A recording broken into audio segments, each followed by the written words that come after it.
जी अस्सलाम वालेकुम। यासीन आपके साथ हाजिर है मॉर्निंग ब्रीफिंग में। आज 15 नवंबर तारीख है और फ्राइडे का दिन है। वीकली क्लोजिंग आज मार्केट में होती है और जैसा कि हमेशा मैं आपसे ये कहता हूं कि फ्राइडे की वीकली क्लोजिंग जो है टेक्निकल ग्राउंड पे बड़ी इंपॉर्टेंस रखती है। इसमें हम ये देखते हैं कि चाहे वो कराची स्टॉक एक्सचेंज हो या पाकिस्तान स्टॉक PSX हो या अमेरिका की स्टॉक इंडिसीज हो, gold, silver, currencies, palladium, platinum या क्रूड ऑयल की प्राइसेस हो, उसको हमें ये देखना पड़ता है कि मार्केट किन लेवल्स पे टेक्निकल ग्राउंड पे वीकली क्लोजिंग हो रही है। जिसका जो इंपॉर्टेंस इसलिए होती है कि जो नेक्स्ट वीक यानी मंडे को मार्केट खुलती है वो इन बेसिस पे इसके अकॉर्डिंगली चलती है।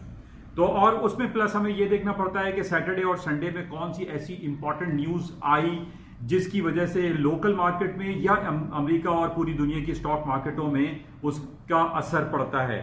बहरहाल इससे पहले तफसीलात में जाने से पहले मैं आपसे ये रिक्वेस्ट जरूर करूंगा कि इस यूट्यूब चैनल को प्लीज सब्सक्राइब जरूर करें, क्योंकि ये उर्दू और सहल अंदाज में और एक 5-10 मिनट में आपको पूरी दुनिया के बारे में थोड़ा सा आगाही हो जाती है कि इस वक्त पूरी दुनिया की स्टॉक मार्केटों में या कमोडिटी मार्केटों में हो क्या रहा है और मार्केट किन बेसिस पे चल रही है और इसके पीछे फंडामेंटल जो खबरें हैं, जो न्यूज हैं, वो क्या चल रही हैं।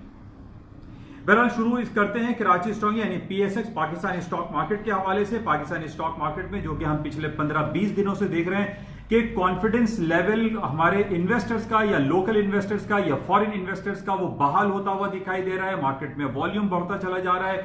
मार्केट जो कि 53,000 के इंडेक्स से गिरते गिरते 28,000 के इंडेक्स तक आ गई थी, आज हम ये देख रहे हैं कि 37,000 प्लस पे ये इंडेक्स खड़ा हुआ है और मार्केटें हायर साइड पे जा रही हैं। जैसे कि मैं हमेशा आपसे ये कहता हूं कि हमें सेंटीमेंट्स को और पूरी दुनिया के माहौल को चेक करना पड़ता है और एज वेल एज जो पाकिस्तान के हालात व वाकयात हैं, इसको हमें खास तौर पर मद्देनजर रखना पड़ता है कि इस वक्त पाकिस्तान की इकोनॉमी में या पाकिस्तान की पॉलिटिकल इश्यूज क्या हैं जिसका इफेक्ट हमारी पाकिस्तान स्टॉक एक्सचेंज पे पड़ता है। अभी जो मैं ताजा तरीन खबरें वो ये देख रहा हूं कि हमारे यहां पाकिस्तान की स्टॉक में खास तौर पर ट्रेजरी बिल के हवाले से बड़ी इंपॉर्टेंट खबर आई है और उसमें ये कहा जा रहा है कि $713 मिलियन का हमारा ट्रेजरी बिल अपने हाईएस्ट लेवल पे खड़ा हुआ है। यानी इसका मतलब ये है कि हमारे यहां बाहर की जो फॉरेन इन्वेस्टमेंट है उसमें लोगों का जो फॉरेनर्स हैं या फॉरेन डायरेक्ट इन्वेस्टमेंट है उसमें लोगों का एतमाद काफी बहाल होता हुआ दिखाई दे रहा है। यानी इस फिस्कल ईयर क्या चौथा महीना ये चल रहा है, इस फिस्कल यानी 4 महीने की जो हमारे पास रिपोर्ट आई है वो $713 मिलियन के हमारे पास ट्रेजरी बिल्स हो चुके हैं। हमारा ट्रेड डेफिसिट श्रिंक हो गया है। 34% हमारा ट्रेड जो आपका डेफिसिट है वो श्रिंक हुआ है। 34% होना एक बहुत अच्छी बात है जिसकी वजह से हम पॉजिटिव इफेक्ट देख रहे हैं पाकिस्तान PSX में। इसी तरीके से पाकिस्तान के हमारे जो सेंट्रल बैंक है, स्टेट बैंक ऑफ पाकिस्तान के रिजर्व्स $40 मिलियन से बढ़कर $8.4 बिलियन तक पहुंच गए। ये स्टेट बैंक ऑफ पाकिस्तान के रिजर्व्स की स्टोरी है। इसी तरीके से टोटल लिक्विड रिजर्व जो हमारे डिफरेंट बैंक्स में है वो $15.5 बिलियन तक पहुंच गए। ये बहुत पॉजिटिव देखिए इंडिकेटर्स हैं जो कि हमें ये रिफ्लेक्ट कर रहे हैं कि पाकिस्तान की स्टॉक मार्केट में जिसमें पिछले 4-6 महीने पहले लोगों का इंटरेस्ट तकरीबन खत्म हो चुका था, वो काफी हद तक बहाल होता हुआ दिखाई दे रहा है, जिसकी वजह से हम ये देख रहे हैं कि 28,000 से लेके अब 38,000 तक तकरीबन 10,000 इंडेक्स हमारा पॉइंट बढ़ चुका है। ये बहुत खुशाइन बात है और इसकी जितनी भी तारीफ की जाए फिलहाल हम ये देखते हैं कम है। और खास तौर पे इसमें हम क्रेडिट देंगे इमरान खान का, जो कि अपने 14 या 15 महीने हो गए और इसके आने से पहले वो तब्दीली का नारा लगाते थे और अभी ये तब्दीली हमें हकीकत का रूप धारती हुई दिखाई दे रही है। बहरहाल बहुत सारे लोग मेरी इस बात से नेगेट करेंगे, लेकिन बहरहाल इमरान खान जो कि हमने देखा कि जब शौकत खानम मेमोरियल हॉस्पिटल की चैरिटी के लिए पूरी दुनिया में जाते थे और अभी भी 3 दिन पहले या 2 दिन पहले वो FBI के तमाम डेलीगेशन के साथ बैठे हुए थे, उन्होंने यही कहा कि ये पाकिस्तान मुल्क वो है जहां पर सबसे ज्यादा चैरिटी पूरी दुनिया से लोग पाकिस्तानी देते हैं, तो वाई नॉट कि हमारा FBR जो हमारा जो टैक्सेशन का निजाम है उसको हम बेहतर क्यों नहीं करते। हमारा FBR का निजाम क्यों नहीं बेहतर होता कि हम अपनी टैक्सेशन को बढ़ाएं। यहां पर लोग लाखों और करोड़ों रुपए की प्रॉपर्टीज को परचेज करते हैं लेकिन इनकम टैक्स या अपना वेल्थ टैक्स इश्यू नहीं करते, नहीं शो करते, जिसकी वजह से हमारे पास टैक्स कलेक्शन इतनी ज्यादा नहीं हो पाती है। तो बहरहाल इमरान खान की तरफ से यह कोशिश करना कि FBR के मामला को बेहतर किया जाए और मिनिस्ट्री ऑफ फाइनेंस को इसमें काफी एक्टिवेट किया जाए ताकि हमारे पाकिस्तान के हालात मजीद बेहतर हों। तो बहरहाल ये जो हमारे पास आज की रिपोर्ट है कि पाकिस्तान स्टॉक एक्सचेंज जो है वो 38,000 के इंडेक्स तक पहुंचने वाला है, तकरीबन 10,000 ये बढ़ चुका है अपने लो से। ये हमारे लिए बहुत खुश आइंद बात है और इन हालात वाकयात को देखते हुए हमें यह लग रहा है कि स्टॉक मार्केटों में इन्वेस्टमेंट करनी चाहिए, पाकिस्तान की स्टॉक में पैसा इन्वेस्ट करना चाहिए, क्योंकि इसमें काफी अच्छे रिटर्न्स दिखाई दे रहे हैं। बहरहाल इसको मजीद आगे देखेंगे, लेकिन अभी तक की जो हमारे पास रिपोर्ट है कि हमारा जो फिस्कल ईयर है इसमें बेहतरी आ रही है। हमारा 4 मंथ के हाई पे हमारा ट्रेजरी बिल खड़ा हुआ है, हमारा ट्रेड डेफिसिट श्रिंक हो रहा है और स्टेट बैंक में हमारे जो रिजर्व्स हैं वो 8.4 billion of dollar and overall जो टोटल लिक्विड है वो 15.5 बिलियन तक पहुंच चुके हैं। तो ये पाकिस्तान स्टॉक की कहानी है और इसमें काफी बेहतरी दिखाई दे रही है। और जिस तरीके से हमने पाकिस्तान के जो मौलाना फजलुर रहमान का सिट इन धरना चल रहा था इस्लामाबाद में, वो भी खत्म हो गया है, जिसकी वजह से एक पॉजिटिविटी हमें दिखाई दे रही है। तो ये बहुत अच्छी बात है। मैं तमाम लोगों को जो पाकिस्तान में, जो फॉरेन में मेरी इस यूट्यूब क्लिप को देखते हैं, मैं उनसे ये कहूंगा पाकिस्तान में इन्वेस्टमेंट है, पाकिस्तान की इन्वेस्टमेंट, पाकिस्तान में अपॉर्चुनिटीज बहुत ज्यादा है और यहां पर इन्वेस्टमेंट को गेन करना चाहिए। बहरहाल जहां तक हमारे कंज्यूमर एंड बिजनेस सेंटिमेंट्स की बात है, वो बहाल होता हुआ दिखाई दे रहा है। जैसे मैंने कुछ दिन पहले भी आपसे ये कहा था कि जब तक हम अपने बिजनेस एंड कंज्यूमर सेंटिमेंट्स को, कंज्यूमर कॉन्फिडेंस को बेहतर नहीं करेंगे, हमारे यहां डायरेक्ट फॉरेन इन्वेस्टमेंट आएगी लेकिन कंपैरेटिवली कम आएगी। तो हमारी कोशिश ये होनी चाहिए कि ISO 9000, ISO 2001, ISO 2000 इनके बेसिस पे अपने तमाम प्रोडक्ट को लॉन्च करें, अपने प्रोडक्ट की क्वालिटी को बेहतर करें, जिसकी वजह से पूरी दुनिया में हमारी मांग में इजाफा हो सकता है, हमारी एक्सपोर्ट बढ़ सकती है और हमारी इंपोर्ट डिक्लाइन होगी। तो बहरहाल हालात ओवरऑल ये है कि PSX में इन्वेस्टमेंट करनी चाहिए और हालात बेहतरी की तरफ दिखाई दे रहे हैं। अच्छा, अब हम आ जाते हैं थोड़ा सा इंटरनेशनल मार्केट के हवाले से। आज सुबह से हमारे पास जो कल हमने ये देखा था कि चाइना की स्टॉक मार्केटों में कुछ नेगेटिव खबर थी, क्योंकि उनका इंडस्ट्रियल प्रोडक्शन कैपेसिटी यूटिलाइजेशन तकरीबन 14-15 साल के लोएस्ट लेवल पर आया था और ये फीलिंग थी कि कल स्टॉक मार्केटें थोड़ी सी नीचे की तरफ डाउन साइड पर आएंगी, लेकिन मार्केट रिलक्टेंट रही, मार्केट में वॉल्यूम ज्यादा नहीं रहा। लेकिन अभी भी मैं आपसे ये कहूंगा कि स्टॉक मार्केट है, अमेरिका की, पूरी दुनिया की स्टॉक मार्केट है, आप एज अ होल ले लीजिए, तारीख की बुलंद तरीन सतहों को अभी भी चल रही हैं। अभी जो ताजा तरीन मेरे पास खबर है, अमेरिका के तीनों stock indices S&P, Dow Jones, Nasdaq तारीख की बुलंद तरीन सतहों को टच कर रही हैं, पुराने रिकॉर्ड को तोड़ रही हैं और मार्केट हायर साइड पे चलती चली जा रही है। दूसरी तरफ मैंने आपसे यह भी कहा था कि अमेरिका में बहुत ज्यादा इस बात का चर्चा है कि जनाब ट्रंप साहब के खिलाफ इंपीचमेंट हो रही है और ट्रंप साहब की सदारती कुर्सी जो है वो छीन ली जाएगी और डेमोक्रेट जो हैं वो बहुत ज्यादा लगे हुए हैं कि रिपब्लिकन पार्टी के जो ट्रंप साहब हैं इन्होंने 2016 के इंतखाबात में कुछ गड़बड़ की और रशियन मेडलिंग हुई, रशियन लॉबी उसमें इन्वॉल्व थी या पॉलिटिकल हैकर्स उसमें इन्वॉल्व थे। उस हवाले से रॉबर्ट मुलर की जो इन्वेस्टिगेशन थी उसके अंदर वो उनकी इंपीचमेंट नहीं हो सकी। लेकिन अब जो सेकंड इंपीचमेंट की बात हो रही है कि जनाब यूक्रेन के प्रेसिडेंट को ट्रंप साहब ने फोन करके ये कहा है कि जनाब उनके जो कंटेंडर हैं, यानी 2020 के जो उनके कॉम्पिटिटर हैं, मिस्टर जो बाइडेन जो डेमोक्रेट के लीडर हैं, उनके खिलाफ उन्होंने ये कहा कि यूक्रेन को प्रेसिडेंट को फोन किया और कहा कि इनकी इन्वेस्टिगेशन कराई जाए, जबकि डेमोक्रेट ये कहते हैं कि प्रेसिडेंट डोनाल्ड ट्रंप साहब ने अपनी लाइन को क्रॉस किया है और इनकी इंपीचमेंट होनी चाहिए और उन्होंने जो बाइडेन को नीचा दिखाने के लिए या उनको नाअहल करार करने के लिए सारा पॉलिटिसाइज किया गया है सारे मामला को, जिसके हवाले से हम ये देख रहे हैं कि बरोज बुध यानी एक दिन पहले, कल नहीं हुई, आज बुध और जुमे को इनकी डेट फिक्स है और कांग्रेशनल हियरिंग चल रही है अमेरिका में और आज उसका दूसरा और फाइनल डे होगा, जिसमें यूक्रेन के डिप्लोमेट्स यूरोपियन यूनियन में जो डिप्लोमेट्स हैं अमेरिका के, उनको ग्रिल किया जा रहा है, उनसे पूछा जा रहा है कि आपको क्या इंस्ट्रक्शंस दी थी ट्रंप साहब ने कि आपने ये काम किए, जो कि उनकी लाइन उन्होंने अपनी क्रॉस करते हुए दिखाई दे रहे हैं। बहरहाल इस वजह से लोगों के जहनों में बहुत ज्यादा ये गुमान हो चला था कि अब स्टॉक मार्केटें क्रैश हो जाएंगी, गिर जाएंगी, ट्रंप साहब जो है वो अपनी कुर्सी से हट जाएंगे। लेकिन मैंने आपसे पहले भी ये कहा था कि ऐसा कुछ भी नहीं होगा। ट्रंप साहब की इंपीचमेंट से पहले भी हमने 4 सदूर को देखा अमेरिका के, रिचर्ड निक्सन, बिल क्लिंटन और एक और थे, तो ये चौथे प्रेसिडेंट है जिनकी इंपीचमेंट और उनको ग्रिल किया जा रहा है। लेकिन जितनी भी प्रीवियस इंपीचमेंट हुई है उसमें हमने ये देखा है कि किसी सदारती कुर्सी से उनको हटाया नहीं गया।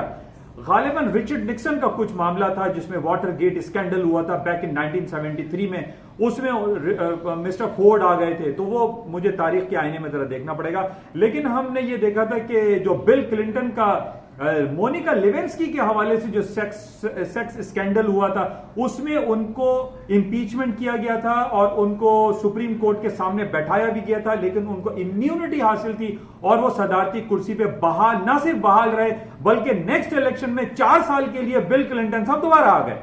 तो आज भी मैं आपसे यही कह रहा हूं कि अगर ये डोनाल्ड ट्रंप साहब की इंपीचमेंट कॉल हो भी जाती है, तो ये जरूरी नहीं है कि जनाब ट्रंप साहब की कुर्सी हट जाएगी और उनको हटा दिया जाएगा और वो सदर कोई और बन जाएगा। ऐसा बिल्कुल नहीं है। ये मेरी अपनी पर्सनल असेसमेंट, अपनी पर्सनल स्टडी है कि ऐसा होता हुआ दिखाई नहीं देता।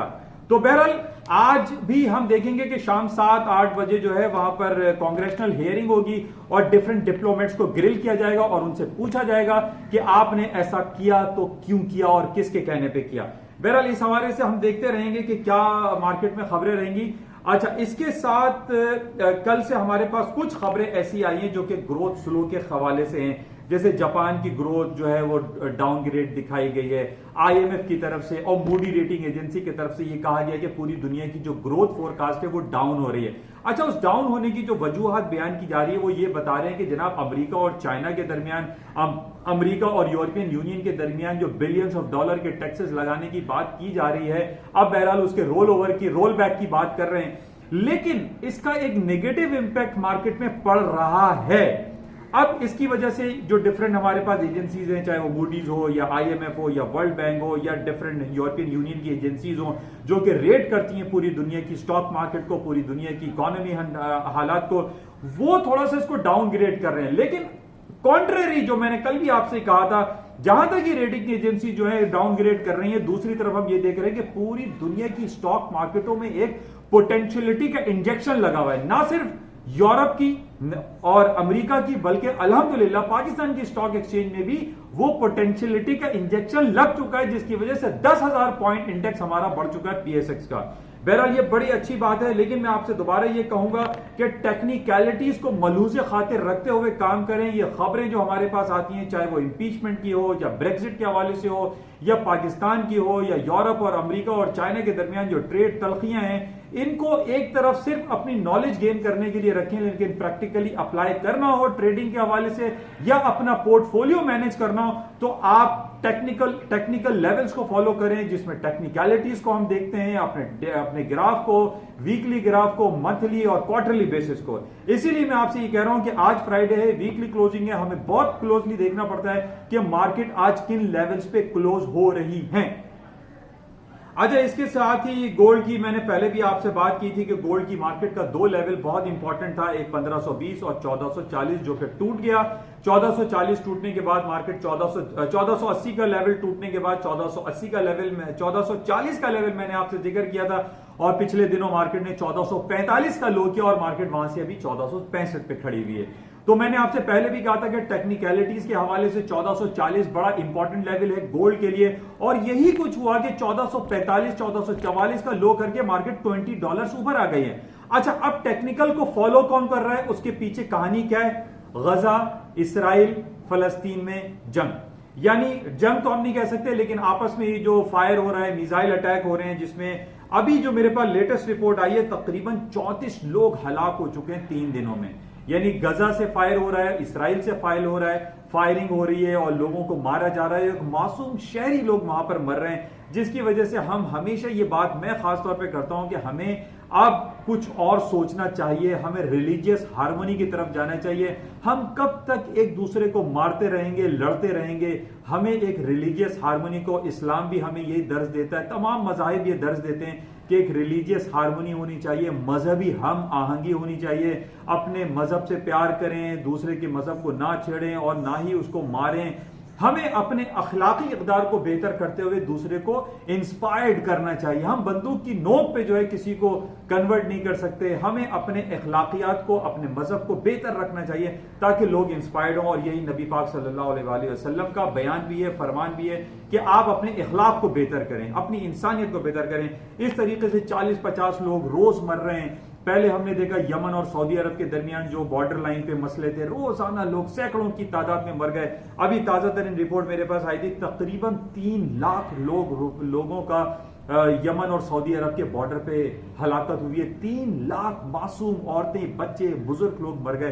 तो हमें ये चाहिए कि इन हालात को बेहतर करने की कोशिश करनी चाहिए। लेकिन मुख्तसर मैं आपसे ये कह रहा हूं कि गोल्ड की मार्केट इसी वजह से ऊपर जा रही है क्योंकि एक अनसर्टेन सिचुएशन क्रिएट हुई है अरब वर्ल्ड में, यानी इसराइल, गजा और फलस्तीन में। इसके लिए हमारी दुआ है कि ये बेहतर हो जाए। लेकिन इसके साथ ही जो कश्मीर और हांगकांग का जो कॉन्फ्लिक्ट है, इसकी वजह से हम ये देख रहे हैं कि पूरी दुनिया में अभी जो हमारे पास IMF की और मूडी रेटिंग एजेंसी की कहानी आई थी, जो रेट उन्होंने किया था, पूरी दुनिया को डाउनग्रेड किया था, उसमें उन्होंने कश्मीर और हांगकांग के मसले को सरे फहरिस्त रखते हुए इसके साथ ही बैरूत, बगदाद और बार्सिलोना में जो प्रॉब्लम हो रही है उस पर भी काफी नेगेटिव इंपैक्ट आया था, जिसकी वजह से लोकल पूरी दुनिया की स्टॉक मार्केटों को डाउनग्रेड किया था। लेकिन इसके कॉन्ट्ररी हम ये देख रहे हैं कि टेक्निकलिटीज को फॉलो करते हुए पूरी दुनिया, खासतौर पर अमेरिका की स्टॉक मार्केट डेली बेसिस पे हाई पे हाई बनाती चली जा रही है। चाहे वो कोई भी बैड न्यूज हो, वो काम नहीं कर रही है, चाहे वो इन्वर्टेड बॉन्ड यील्ड हो या उनके इंटरेस्ट रेट की कहानी हो, मार्केट अगेंस्ट नहीं जा रही है, मार्केट हाई पे हाई बनाती चली जा रही है। बहरहाल इसके साथ ही 2 दिन पहले हमने ये देखा कि 2 दिन की टेस्टिमनी कल खत्म हुई। मिस्टर जेरमी पावल, फेडरल रिजर्व बैंक के चेयरमैन है, उनकी तरफ से भी जो हमें इशारे मिले हैं उसमें इंटरेस्ट रेट होल्ड हो सकता है अभी नेक्स्ट दिसंबर मीटिंग में, या 25 बेसिस पॉइंट कट हो सकता है। तो बहरहाल इसको हम चेक में रखेंगे। 16 मिनट हो गए, लंबी हो गई है थोड़ी सी, मैं और इसको क्लोज करता हूं। अच्छा, US China trade and gold gain, ये खबर है। अच्छा, इसके साथ ही आखिर में मैं आपको क्रूड ऑयल के हवाले से बता दूं, क्रूड ऑयल की प्राइसेस $58 नहीं तोड़ रही है। 58 के ऊपर गया तो तेजी आ सकती है। लेकिन जैसे कि मैंने आपसे कहा था कि पिछले दिनों हमारे पास जो रिपोर्ट आई थी, ग्रीन हाउस इफेक्ट और फला रिपोर्ट जो थी, उसमें यह कहा जा रहा है जब सऊदी अरामको का इंटरेस्ट लोगों में ज्यादा दिखाई नहीं दिया, इसकी वजह से कह रहे हैं कि पूरी दुनिया में क्रूड ऑयल की मांग में कमी आ रही है, जिसकी वजह से तेल की कीमतें ऊपर नहीं जा रही, मार्केट डाउन हो रही है। क्योंकि अब हमारे पास इलेक्ट्रॉनिक गाड़ियां, इलेक्ट्रॉनिक मोटरसाइकिल, इलेक्ट्रॉनिक बसें, बैटरी पे चलने वाले सारे व्हीकल्स आ रहे हैं, जिसकी वजह से कहा जा रहा है कि इन लॉन्ग रन में पेट्रोल और क्रूड ऑयल की मांग में कमी आ सकती है, जिसकी वजह से तेल नीचे खड़ा हुआ है और अभी $57 पे ट्रेड हो रहा है। टेक्निकली मुझे यही लगता है, जो मेरी अपनी पर्सनल असेसमेंट है, कि 58 के ऊपर स्टॉप लगा के इसको सेल करना चाहिए। बहरहाल इसको हम चेक में रखेंगे। बाकी गोल्ड सिल्वर आज क्लोजिंग है, वीकली क्लोजिंग, इसको हम चेक करेंगे कि आज वीकली क्लोजिंग मार्केट किन लेवल्स पे देती है। लेकिन करेंसी मार्केट में तेजी हो सकती है। कल भी यूरो और स्टर्लिंग हायर साइड पे गए थे, उसकी वजह अमेरिका के इंटरेस्ट रेट कट होने का अंदेशा है। और यह तारीख में पहली बार होगा कि 4 कंटिन्यूअसली फेड मीटिंग में इंटरेस्ट रेट कट होगा, जो कि नई तारीख रकम कर देगा। बहरहाल इसको हम देखेंगे। लेकिन जाते हुए मैं फिर आपसे ये कहूंगा कि इस YouTube चैनल को प्लीज सब्सक्राइब जरूर कीजिएगा और इसको ज्यादा से ज्यादा उन लोगों में शेयर करें। अभी मेरे काफी यूनिवर्सिटी एंड कॉलेज के बच्चे भी इसको देखते हैं, जो कि M.Com कर रहे हैं, B.Com कर रहे हैं, या फाइनेंस एंड इकोनॉमिक्स की स्टडीज कर रहे हैं, BBA MBA वाले, उनको भी मैं कहूंगा कि इसको आप शेयर करें ताकि आपको हालात हाजरा के हवाले से कुछ आगाही रहे, ताकि आप को तमाम चीजों के बारे में पता चलते रहे। तो इंशाल्लाह राब्ते में रहेंगे और इंशाल्लाह संडे नाइट को आपसे मुलाकात होगी। हफ्ता और इतवार 2 दिन छुट्टियों के बाद संडे नाइट अगर कोई मार्केट में इंपॉर्टेंट इवेंट रहा तो इंशाल्लाह दोबारा राब्ता किया जाएगा। उस वक्त तक के लिए इजाजत दीजिए। खुदा हाफिज।